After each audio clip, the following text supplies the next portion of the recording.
अँपूल वगैरे ब्रेक करताना काय झालं होतं ना तुला? इन्सेक्ट पडताना शार्प इंजुरी झाली. ओके. अजून निडल स्टिक इंजुरी झाली होती असं कोण? बस काय झाली होती कविता? कशी काय करत होती? आयव्ही प्रिक करताना जी आयव्ही बॉटल असते, ओके नाही, आयव्ही बॉटल असते, आयव्ही बॉटलातून प्रिक करताना चुकून तुझ्याच बोटाला लागेल. ओके. अजून पुन्हा प्रिक झाले कधी? अगोदर प्रिव्हियस हॉस्पिटलला जिथे वर्किंग होतात तिथे असं कधी झालं होतं? हा, लपवण्यात काही नाही, हे लपवायचं नसतंच. मावशी तुम्हाला कधी प्रिक झाली होती? पेशंटची रूम साफ करताना किंवा बायोमेडिकल वेस्ट जेव्हा तुम्ही सबमिट करता त्यावेळी असं कधी काही करतात काय? टोचलं होतं, लागलं होतं, कळून नाही आलं, फक्त रक्त चालू होतं, असं काही कधीच नाही ना? तुमच्या कोणत्या मैत्रिणींना कधी असं टोचलं होतं का?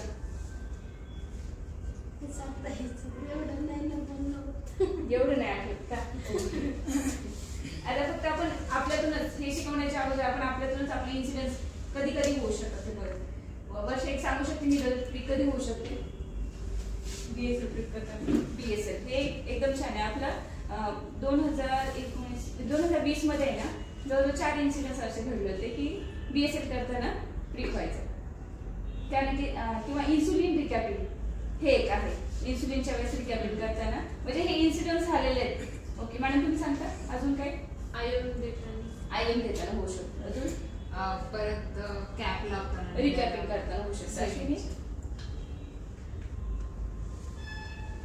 ट्रेनिंग पिरियड मध्ये पण आपल्याला बरेच असे इन्सिडेंट झालेले असतात किंवा आपल्या सोबत नसले तरी बाकी स्टुडंट सोबत आता घाईमध्ये किंवा डिझॉल्व करताना पण होतं कधी कधी. ते डिझॉल्व करताना ते आपण वाईल मध्ये नाही का असं टाकताना त्यावेळेस आपला हात असा असतो हा साईड त्यावेळेस ते हे करताना. ओके.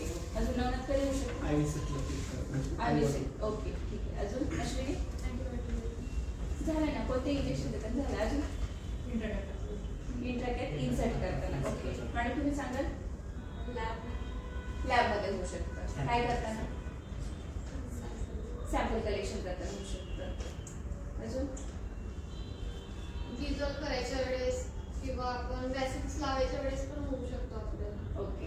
अजून भाग्यश्री रिकॅपिंग झालं ना? रिकॅपिंग झालं.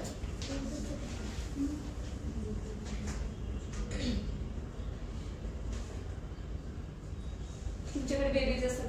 नंतर आहे name of the staff, time of incidence.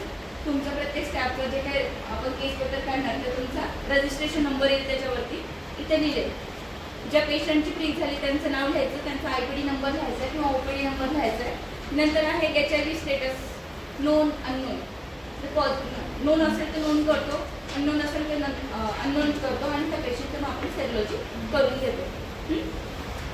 इथे मग सगळं बाकीची सगळे असेसमेंट केली जाते, किती शार्प आहे, किती बीपी आहे, हे सगळं तुमच्या होमचं असेसमेंट करतात डॉक्टर.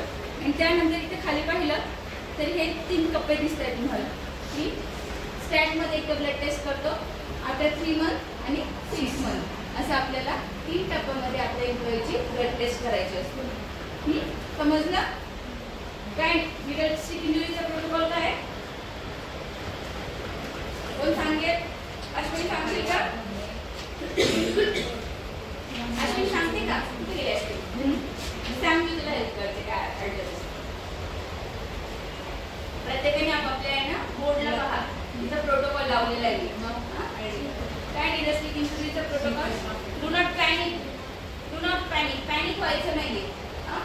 जी काही प्रिक झाली तो एरिया स्वच्छ वॉश करायचा आहे. कुठे वॉश करायचं आहे? बेसिक रनिंग कॅप वॉटर खाली तुम्हाला ते वॉश करायचं आहे. स्क्वीज वगैरे काय करायचं नाही. त्याच्यामध्ये आपल्याला कन्फ्यूज करण्यासाठी ऑडिटर असं म्हणतात कि उसको प्रेस नहीं करोगे क्या? अभी प्रिक हो गया आपको, वो ब्लड निकलना चाहिए ना. हाँ मॅडम स्क्वीज करेल. हाँ तर आपल्याला कन्फ्यूज कुणी करायचा प्रयत्न करते, कन्फ्यूज व्हायचं नाही कारण की आपला प्रोटोकॉल फिक्स आहे. हो की नाही? समजतंय? ठीक आहे. वॉश केलं त्यानंतर काय करायचं? आपल्या इन्चार्ज किंवा सिनियर जे असतात त्यांना इन्फॉर्म करायचा. ओके. त्यानंतर स्टिकिंग लावायचं. पहिल्यांदा कॅज्युटीत जायचं, सीएमओना दाखवायचं, इन्सिडेंट सांगायचं, ते त्यांचा इन्सिडेंट पेपरवरती फिल करतील. जसं विचारलंय ना, स्टेटस अननोन आहे, नोन असेल तर काही प्रॉब्लेम नाही, अननोन असेल तर आपण त्याची डॉक्टर सायकॉलॉजी करून तुमचा पार्ट कुठपर्यंत माहिती आहे का, ट्रिक झाल्यापासून ईआरमध्ये जायचं. हा पार्ट खूप महत्त्वाचा. जर तुम्हाला विचारलं की एक एम्प्लॉई सेफ्टी म्हणून तुमचं हॉस्पिटल तुम्हाला काय काय प्रोव्हाइड करतं, एक काय आहे, एक तर PPE आहे, आपण PPE प्रोव्हाइड करतो, हेपॅटायटिस B वॅक्सिन प्रोव्हाइड करतो, आणि इन केस जर काही इन्सिडन्स असं झाला तर इम्युनोग्लोबिन्स वगैरे आपण देतो. परंतु प्रिव्हेन्शन म्हटलं तर तुम्हाला काय, PPE आणि वॅक्सिन हे 2 गोष्टी खूप महत्त्वाच्या. समजलं सगळ्यांना? विसरणार का? उद्या जर तुम्हाला विचारलं लीडरशिप इंजुरीचा प्रोटोकॉल तर सांगता येईल का? नक्की